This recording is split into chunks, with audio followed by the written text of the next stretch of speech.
So, I feel like the major emphasis and focus for this week is all about your communication, being able to be very persuasive without being domineering.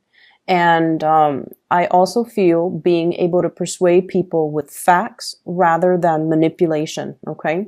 A lot of the times, when we want somebody to kind of do things that we think they should do, and we kind of justify it by saying, oh, it's for their better good, it's for their greater good, or it's for their best interest. And we might be in a position where we kind of spin the truth or omit truths, or spin a situation so that it skews other people's perception in a specific direction, and that is manipulation. So I feel like this energy is coming in with both of these spreads, so you want to be a little bit careful about your intentions, and you want to be a little bit mindful about not infringing on people's free will. And even if they make decisions that you don't agree with, it's really important to provide the whole truth so that other people can, make informed, enlightened decisions. Okay. When it comes to your romantic sector, I feel like you're dealing with a partner who you consider to be kind of like the pillar of stability. Okay. You have a really, really stable romantic partner in your life that you're either coupled up with, or somebody that you are thinking about heavily, or you're really in love with. The person shows up as the Ten of Pentacles. So this is their energy. And what it denotes to me with this Ten of Pentacles is someone who's very, very career oriented. They're very family oriented as well. They keep in touch with their extended family members, grandparents, parents, nieces and nephews, aunts and uncles. So it's somebody that comes from a large family, and they take family roles and relationships very, very, very seriously. And in a way, I feel like they are very mindful of other people's faults, but they don't hold grudges against other people. And they have this enlightened belief that, we're all humans. We're all prone to making mistakes. So I'm not going to hold it against the other person. So I feel like from this person, their energy is very open. They're very loyal and very dependable. And I feel like that sense of loyalty extends to family members. So if you're dealing with them, if it's a crush or if it's even a partner, you want to be very careful about not nitpicking, their family members, because I feel like this really fiercely loyal type of person who might not take well to criticisms about their family members. Granted, they might have flaws, but I feel like this person is very deeply protective, and they're very deeply loyal to their family unit. And I also feel like if you are dating this person, they're fiercely, fiercely loyal to you. I don't sense possessiveness. I don't sense control issues, but I do feel like this is a person that doesn't take relationships lightly, and they might not have dated around a lot. So I feel like somebody who's a late bloomer, somebody who, really believes in the institution of marriage, and they're a little bit more old school, a little bit more traditional, and I feel like they do want to embody the traditional gender roles or the traditional family value, where one person's the breadwinner, the other person takes care of the kids.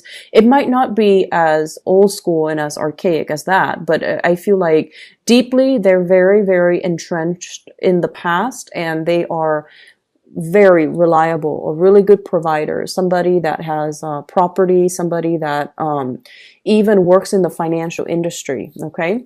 I also feel if you are, this is your energy coming to the table. This is how your partner views you.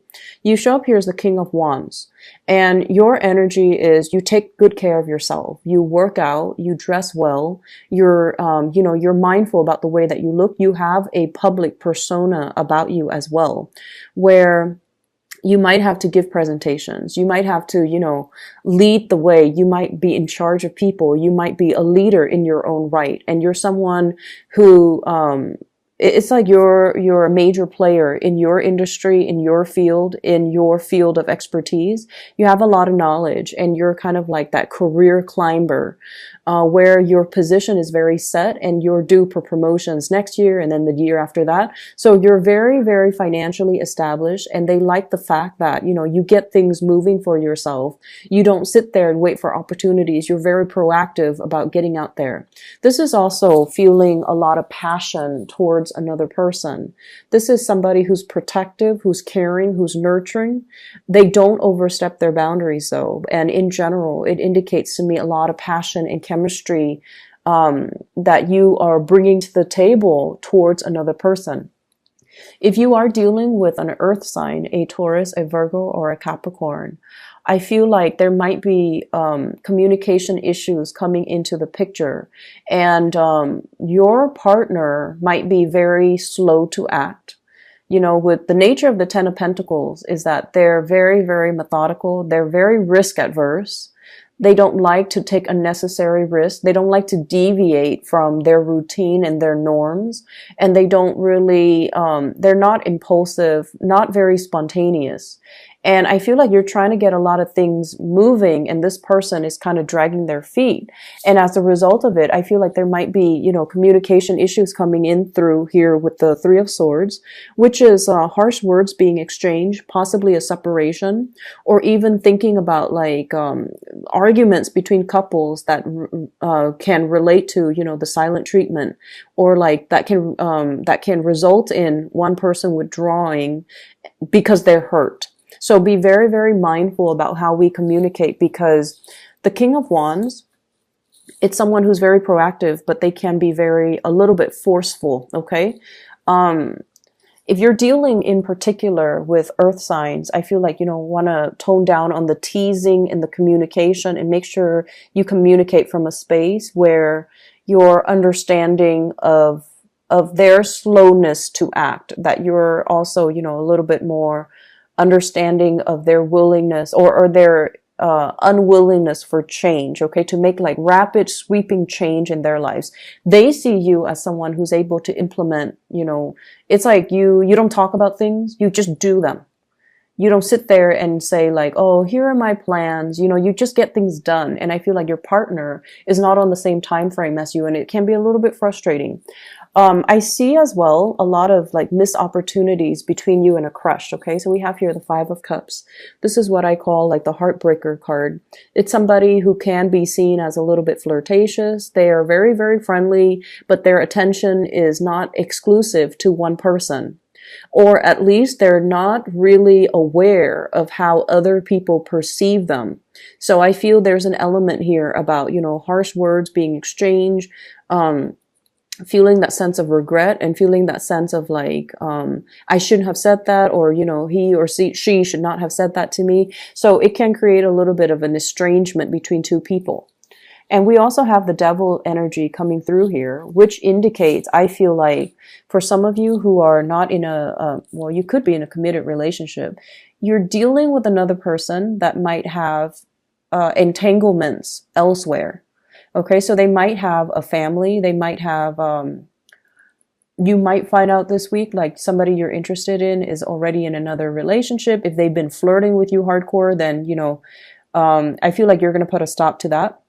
I don't see third party meddling, but I do feel like there's a presence of third parties, and it's indicated with the Ten of Pentacles, which is a family card, as well as the Devil, which indicates really strong attraction to another person, but it's not really seeing the light of day here with the Three of Swords, mainly because somebody is engaged, married, in another relationship, or, you know, coupled up with somebody else, or they have other arrangements that's disallowing you to come to them, or disallowing them to come forward to you, and for the two of you to come together and date. The other areas that I'm going to touch on here is, I feel like for many of you, there's a sense of like self-consciousness, being self-conscious, feeling like anxiety, and I feel like it's in the realm of public speaking. Okay, many of you have high levels of education. So I feel like the majority of people who are watching this you guys have like a high level of education, and it's indicated here with the magician. This is somebody I feel like, you know, it's somebody who has a mastery over many subjects. So you might have a master's degree, you might have a PhD, you might have a bachelor's degree, you might have multiple certificates, might have multiple degrees. And I feel almost like you're trying to find ways in which to make use of all your skills, okay? And you're trying to, as well, I feel, reach out to a larger demographic. You're trying to reach out to a larger group of people. And what I'm sensing is, with this world card, I feel like there's a lot of hesitation, even though you are a major player in your field. I feel like there's hesitation and reservation from your end about public speaking, about speaking out, about being center stage, about, you know, having all eyes on you. It can make you feel a little bit uncomfortable. And I mentioned before with Virgo people, you're very good at working behind the scenes and letting somebody else shine under that spotlight. You're not an attention hog, you know. But I also feel like you're thrust into some type of a new work situation where your ability to speak, your ability to be very eloquent with your speech, to be very concise with your communication, and to be very articulate. Somewhat like, if it's interpersonal relationship, you do just fine.